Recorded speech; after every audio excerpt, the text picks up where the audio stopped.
Hello, March Madness round 3. What is the story? How's your willy? What's the crack? My name's TheSideSho. This is a game of COD 4, because round 1 I did Black Ops, round 2 Modern Warfare 2, and I said, fuck it. Fuck it. You know what? Fuck it. We'll do it live. No, we won't do it live. We'll do COD 4. So, yeah, here we go. I don't actually know too much about COD 4, so you see me making loads of sort of newbie mistakes. Like, look at this nade. I think this is a nade spot. I'm like, yeah, I'm going to cast them right off spawn. But they don't actually spawn there. They spawn across the wall. And then, look, I Pink Panthered around this corner here. Look. Get the fucking ass blown up. I just done got blown up. Look at this. Look at this.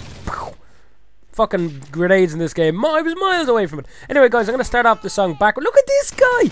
I just can't kill this motherfucker. Look. Load of shots there. Load of shots. Well, no, about 2 shots there. And then I finally get him. I'm like, yeah, you lie down, bitch. But, look at this guy, man. I was just playing shit in this game. But what can you do, lads? I am actually quite shit. Look at this sniper. Get out of here. Was that meant to be a trick shot or what was that? That was terrible. Get out of here, son. Don't be pissing me off. Look at this pre-firing around the corner for fucking ages. Oh, what a goon. What a gobshite. Give me that sniper. Yeah, that's right. Rocking out with me cock out. Woo! Look at that terrible sniping. I'm terrible. Anyway, guys, I'm going to do this video backwards. I'm going to put in the song really early. Look at that fucking ninja. I'm going to put this, put a song in really early. And there's just a, look, I get scared by the wall there. Look, pew! But there's a few things I need to say before I start the song. Number 1, drugs are bad. Drugs are bad. Despite what television tells you, drugs are bad. Number 2, if you're going to ride a sheep, right, you have to stick his back legs into your boots so that he doesn't be kicking you in the testicles. Because that is dangerous. So, yeah, drugs are bad. Sheep, legs and boots. And 3, Olizandri is a cool dude. And this is the story about how we met. But it's only a story. Here we go. It's called Shrooms and Sheep. Let me tell you a story. It's about TheSideSho, that's me, and Olizandri. One night we went hiking in the Wicklow Mountains, looking for some shrooms, and you know we found them. But the very next day we went our separate ways. Well, I got into an argument with a tree about our economy, with my little bag of mushrooms and my mushroom tea. But in the field beside me, you wouldn't believe what I did see. Olizandri, and he was balls deep in a sheep. That poor sheep was bleeding and pleading with me. He said, get this crazy bearded lady off of me. He's been riding me for hours and he still only got a semi. This stoner needs a boner. TheSideSho, you have got to help me, or I might just fall asleep, said the sheep. Then Olizandri called to me and said, TheSideSho, I know you're a pro, you've got to come and show me how this is done. So I picked up the sheep and I gave him a bum, shrooms are fun. Yep. Hey, ho. Okay, so lads, listen, my songs are getting fucking stupider with each video I put up. I think I'm getting stupider with each video I put up. But yeah, real quickly, I just want to tell you lads what's been going on. As I look at this, I actually got a good few kills here. It's pretty groovy. But yeah, I joined the gym, right? And I went in I went in the door and your man said, I'm getting fit again. I'm trying to get fit again. And your man said, yeah, just do a light warm up, break a light sweat there, do 10 minutes on the cross trainer. I was like, okay. After 20 seconds, I was like, fuck, there's the light sweat. And your man said, right, listen, I'll be back in 10 minutes. I was like, sound. So when he came back, I was fucking passed out. I was hanging off the fucking handles. I was like, and he goes, you alright? And I was like, Jesus, man, that was the longest 10 minutes of my life. He goes, man, that was only 6 minutes. You are fucked. So yeah, that's how unfit I am. Look at this. I make a good decision here. I shoot that guy and then I change my mind and kill the other guy first, because he was running too fast and I was afraid he was going to turn around and kill me, which I don't like. I don't like that. But anyway, yeah, listen lads, it was just a song. It's only a joke. Olizandri's a cool dude. And he puts a lot of effort into his videos as well. Unlike me, because I suck. Oh my god, how much do I suck? I actually do hate myself, lads. I was in work there the other night, and some poor girl, she came up to me and said, you got sexy dimples. And I said, you got a sexy... And before, and then I looked at her, and it turns out she was actually really ugly. But I had to finish because I'd started, so I ended up going, you've got a sexy personality? And she was like, fuck you, and walked off. Oh, I'm such an asshole. Sideshow striking out again. Woo! What a beast. What a beast! I'm a perfect role model. Listen, lads, thanks very much for watching and putting up with all my shite. I hope you like it, and if you don't, I'm gonna come and find you and kill you. Aha! I make jokes, that's what I do. But listen, if I don't go through, which I might not because Olizandri's a beast, it's been an honour as always. Good luck, fuck off, I hate you. What is happening, guys? Olizandri here for the Sweet 16 of the competition, and I'm just like kind of like with that phrase because it's such an Americanism, Sweet 16. I've never heard it used before in English conversation because we're all prim and proper over here and all we ever talk about is tea, scones and crumpets because stereotypes are true. Yes. But it's an absolutely beautiful day outside in England. It's been all weekend, in fact. It's just been sun beating down. It's been boiling hot. It's Easter Sunday as I do this commentary, so I'm looking forward to the dual prospect later on of lots of meat, lots of barbecue, and chocolate to just wash it down with. So I'm probably going to absolutely feast. I'm going to pig out, go up a few belt sizes, knowing my luck, and just, you know, have a good time. Anyway, bringing you a dual gameplay today, some sniping on array with some M16 gameplay thrown in, and then following that out with a Nuketown TDM ruffle stomp, just a really quick, well, thrash really.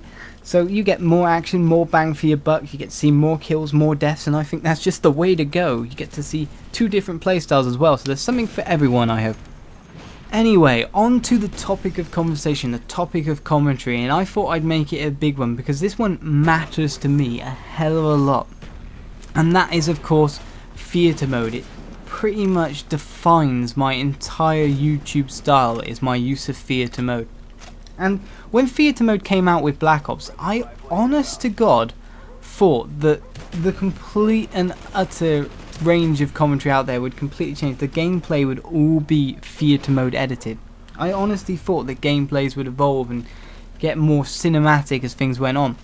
And it actually turned out not to be that way at all. Of course, the downside of using theatre mode to do all this gameplay editing is that you lose context in the gameplay. So you can make something look absolutely beautiful, but if you're still trying to do a standard gameplay commentary, you end up losing these points which people can actually learn from. The best thing about a standard gameplay video is, of course, you get to see the player, every action that he does. You kind of get to see from that what thoughts are going through the guy's head at that point in time. So if you take away from that, you lose some of the learning thing from it. Personally, I don't need someone to like be in my ear telling me exactly what to do. I don't need like a full-on tips and tricks thing. I think all the tips and tricks that have been needed for this game have already been explicitly stated, let's put it that way. But gameplays themselves are still perfect to learn from. I think it's always been more valuable to learn from watching what someone does and actually recognize it yourself as being a good play or a good thing, rather than someone just tell you that this is good, you should do this. Being able to recognize it yourself and assimilate in your own play, decide what is good and what is not, would generally make you a better player than just following a rule book. Being able to pull out these moves when you think of it and when you think it's a good situation or a good time to do it is more valuable than just following this play-by-play where you have to do this in this situation and you have to do that. I mean, you have to have some leeway, you have to have some of your soul in your gameplay, and that makes it sound really freaking odd. But yeah, using theatre mode takes away from that a bit, so that's why I came up with the whole dual layout thing. So whenever I do my theatre mode stuff, I can still keep the context of a normal bog standard gameplay.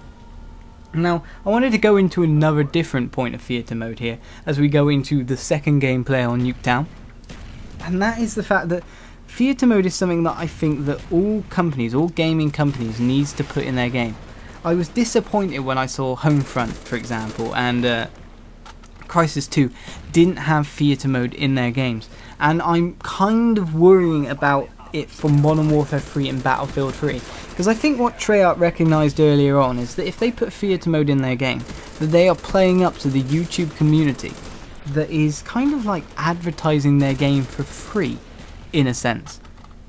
There's a lot of us out there that put up like cool looking stuff. I mean, montages, for example, they're really cool. They make people want to play the game. They are an advertisement for the game, and theatre mode just allows more people to get in on putting up gameplay clips. It allows more people to like show their friends this, and basically allows more potential revenue for the companies that put theatre mode in their games. Now, it may cost X amount for them to implement theatre mode, but they're always going to make that money back on the advertisement gain from YouTubers. It's kind of a funny thing. So if Modern Warfare 3 and Battlefield 3 don't include theatre mode in their thing, I think we'll be missing out on some beautiful gameplay videos, some beautiful visuals like that gigantic battle there.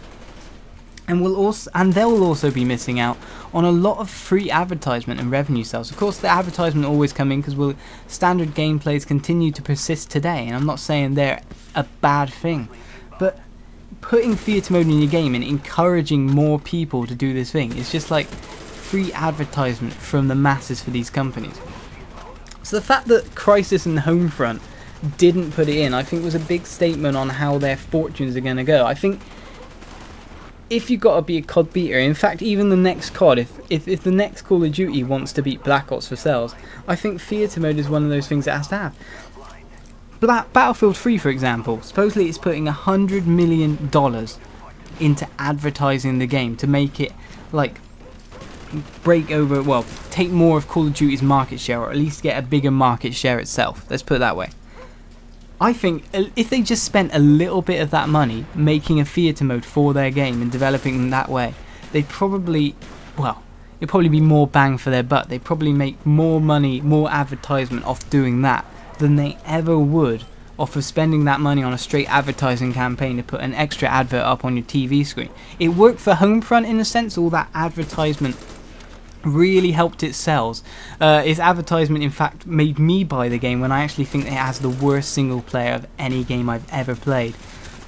But really, I just think it needs to be in every single game, so I hope all companies implement it and I can continue doing this commentary style. Anyway, it's been Olizandri signing out. Please comment because I will reply, and I will see you round. Cheers, guys.